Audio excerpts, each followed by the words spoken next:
करते हैं दाता तेरा हर पल शुक्रिया, खुशियाँ जो दी हैं उसका भी शुक्रिया।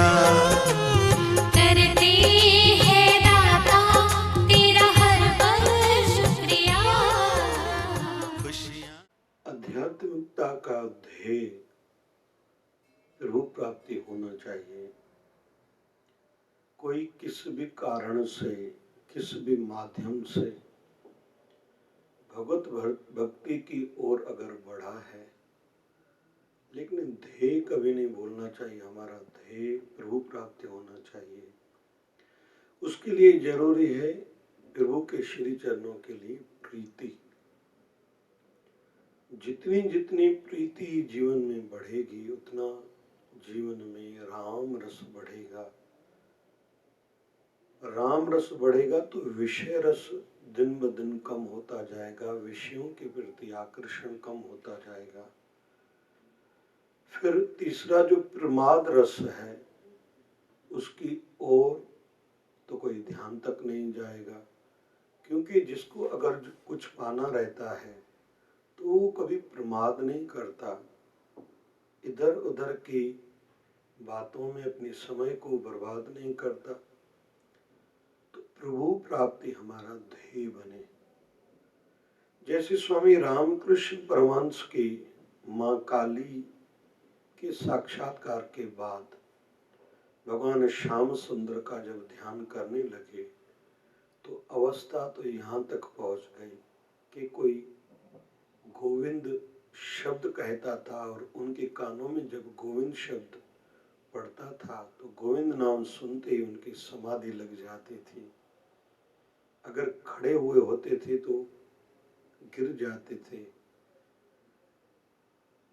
राधा रानी के संदर्भ में भी कहते हैं कि बरसाना में फिर तो भगवान श्याम सुंदर का द्वारका जाने के बाद ये नियम बनाया गया कि बरसाना में जो भी बाहर से कोई व्यक्ति आएगा, कोई भी गोविंद, गोपाल, मोहन, मधुसूदन नाम तक नहीं लेगा, क्योंकि राधा रानी जब भगवान का नाम केवल सुनती थी तो कई कई दिनों तक समाधि लीन रहती थी।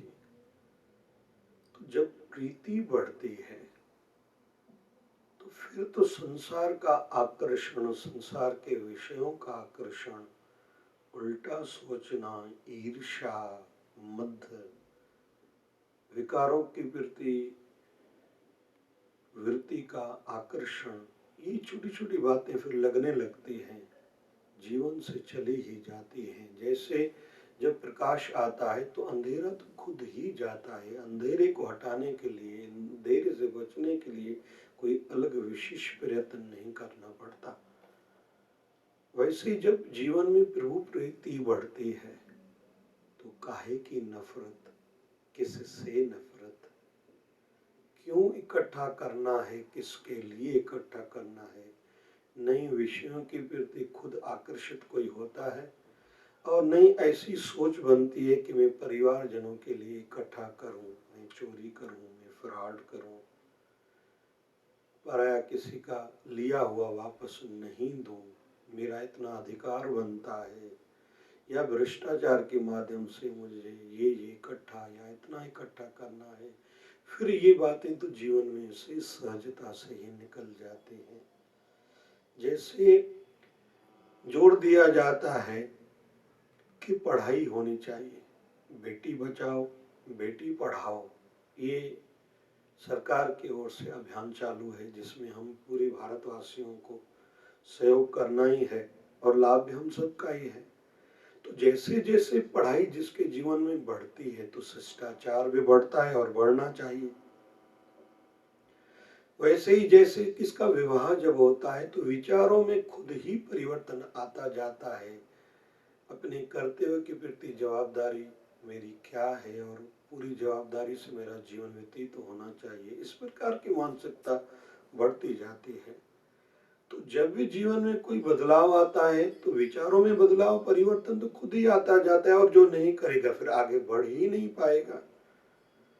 जो खुद के रहन सहन में, आचरण में, वाणी में, विचारों में, व्यवहार में परिवर्तन अगर नहीं लाएगा किसी भी बड़े परिवर्तन के बाद, तो वो आगे बढ़ नहीं पाएगा। कोई नेता है अगर इलेक्शन में जीता, उसके व्यवहार में, उसकी वाणी में, उसके विचारों में अगर परिवर्तन नहीं आया तो वो आगे नहीं बढ़ेगा। वैसे ही कोई दुकानदार है, किसी ने नया कोई धंधा, कोई कंपनी प्रारंभ करी है, फिर अपने कंपनी के कर्मचारियों के साथ या जिनके साथ लेन देन है, अगर वो परिवर्तन नहीं लाएगा, खुद को नहीं सुधारेगा, तो वो बढ़ भी नहीं पाएगा। वैसे ही स्टूडेंट्स होते हैं, स्टूडेंट्स लाइफ की बातें अलग रहती हैं, लेकिन कोई डिग्री पास कर गया, उसके बाद अगर उसने अपने वाणी, विचार, व्यवहार में परिवर्तन अगर नहीं किया तो आगे बढ़ नहीं पाएगा। वैसे ही विवाह के बाद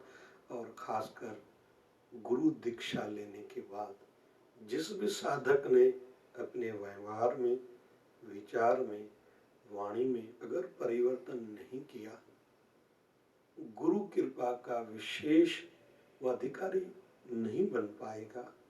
और जिस ध्येय से गुरु धारण किया था कि मुझे मार्गदर्शन मिले, साथ में मेरी उलझनों में गुरु की कृपा मेरी सहायता करे, और परमात्मा के श्री चरणों में जब मैं पहुंचूं तो वहाँ मेरी सहायता हो गुरु कृपा से, तो तीन ये मेन ध्येय रहते हैं।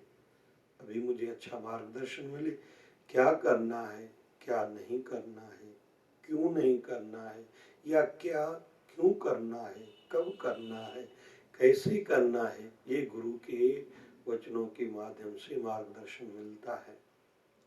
फिर दुख के समय में गुरु कृपा सदैव रक्षा करती है, सहायता करती है, और अंत में भी गुरु कृपा मनुष्य की रक्षा करती है। अंत सहजता से वो घड़ियां बीत जाती है।